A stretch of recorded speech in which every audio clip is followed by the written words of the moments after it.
Welcome back to the David Pakman Show. Make sure you're getting this podcast commercial-free, as well as the bonus show and access to a 5.5-year archive. Coming up, we're in year number 6 of the show, unbelievably enough, Lewis. There's even some good stuff in that archive. It's not all bad, you know. There's some funny stuff. DavidPakman.com/membership. Make sure you're involved.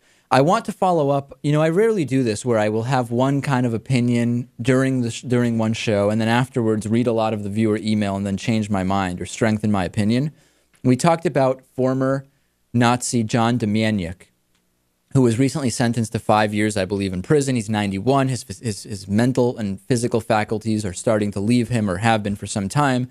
And we were going back and forth about whether he deserves to be punished or not. And after thinking about this more, my position unequivocally is he actually lived a much better life than most people who would have been convicted earlier would have lived. Every year he's lived up until now without being punished is a bonus year. It was gravy. In other words, he didn't deserve it. Late or not, if he knows that he's being punished or not, there is a responsibility that he should serve out his sentence to whatever extent he lives, and we don't know how long he will live. That is my position unequivocally. What can I say? Mm-hmm. But it's uncertain if he even is aware that he's being punished. Doesn't matter.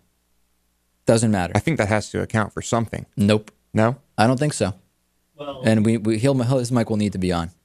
Yeah, well, you also need to take into account that he may not only not be aware that he's being punished, but he might also be in inhumane conditions. Like, I don't know how he's sick, but let's say, for example, he had Alzheimer's or something, right? They can't just put him in a normal jail cell. I mean, there's no indication he would be if that was the case.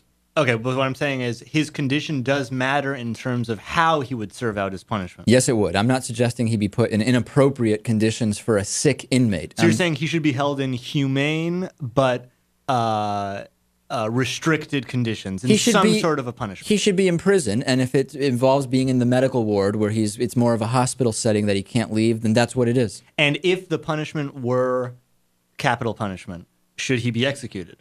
If that's what I don't personally believe in the death penalty, so I would say no because of that. Yeah, but let's say that were the jury's result. That's the law, I can't help that I don't believe in capital punishment, and that's what it's mixed because I don't believe in capital punishment. Okay, we'll leave it at that.